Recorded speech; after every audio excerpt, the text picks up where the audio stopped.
दवाई खाना बहुत ज़रूरी होता है।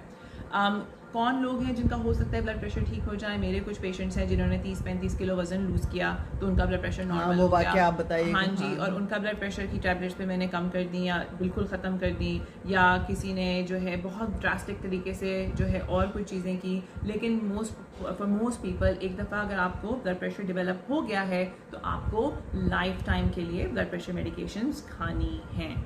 वॉक और लाइफस्टाइल फैक्टर्स बहुत ज़्यादा आप करके अच्छी तरह से करके ब्लड प्रेशर को कंट्रोल में रख सकते हैं, लेकिन अक्सर दवाइयाँ ही चाहिए होती हैं। सॉल्ट रिडक्शन, तो नमक की कमी, नमक से ब्लड प्रेशर बढ़ता है, बैठे रहने से ब्लड प्रेशर बढ़ता है, मोटापे से ब्लड प्रेशर बढ़ता है।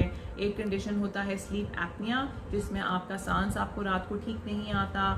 जो लोग खराटे बहुत ज़्यादा मारते हैं अक्सर वो लोग ये भी फील करते हैं कि वो इतना रिफ़्रेश होकर मॉर्निंग में वेकअप नहीं करते, क्योंकि उनका पूरा रात सांस बंद हो रहा होता है और उनको पता भी नहीं होता, और रात को कई बार उनकी आंख खुलती है और उनको उसका पता भी नहीं लगता। वो इतने फ्यू सेकेंड्स के लिए होती है और उससे लॉन्ग टर्म में ब्लड प्रेशर की बीमारी होती है। इसको स्लीप एपनिया कहते हैं। स्लीप एपनिया से दिल की बीमारियां और स्ट्रोक भी होती हैं। तो ये सारे कंडीशंस जो हैं वो एक दूसरे से मुंसलिक हैं। और वॉक के ज़रिए तो ब्लड प्रेशर बहुत कम होता है। बहुत सारी एविडेंस, बहुत स्टडीज़ हो चुकी हैं इस पर जो सजेस्ट करती हैं हमें कि वॉक से ब्लड प्रेशर नीचे आता है।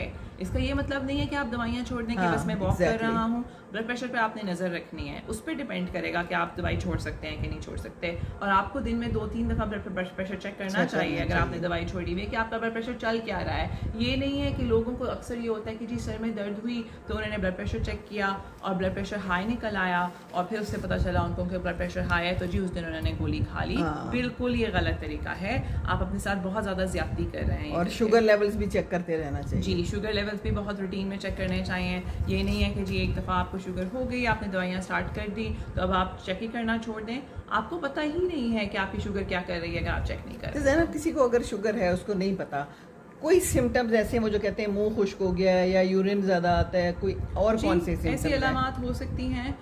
अगेन इस पर रिलाई नहीं करना चाहिए। हर बंदे को 50 साल की उम्र के बाद तो एटलीस्ट, उससे पहले भी आपको रेगुलर अपना चेकअप कराना चाहिए, लेकिन 50 साल के बाद तो ईयरली आपके ब्लड टेस्ट होने चाहिए। ईयरली ब्लड प्रेशर चेक आपके जीपी या जनरल प्रैक्टिशनर या डॉक्टर के साथ होने चाहिए। घर में मशीन होनी चाहिए। अगर आपको डायबिटीज़ और ब्लड प्रेशर की बीमारी है तो आपके पास घर में ब्लड प्रेशर मॉनिटर भी होना चाहिए और ग्लूकोज टेस्टिंग किट भी होनी चाहिए। आप फास्टिंग शुगर्स भी चेक करें, आप मील्स के अराउंड भी चेक करें, क्योंकि ज़रूरी नहीं है कि अगर आपकी फास्टिंग ठीक थी तो मील्स के अराउंड आपकी ठीक होगी। अक्सर लोगों की मील्स के बाद बढ़ जाती है।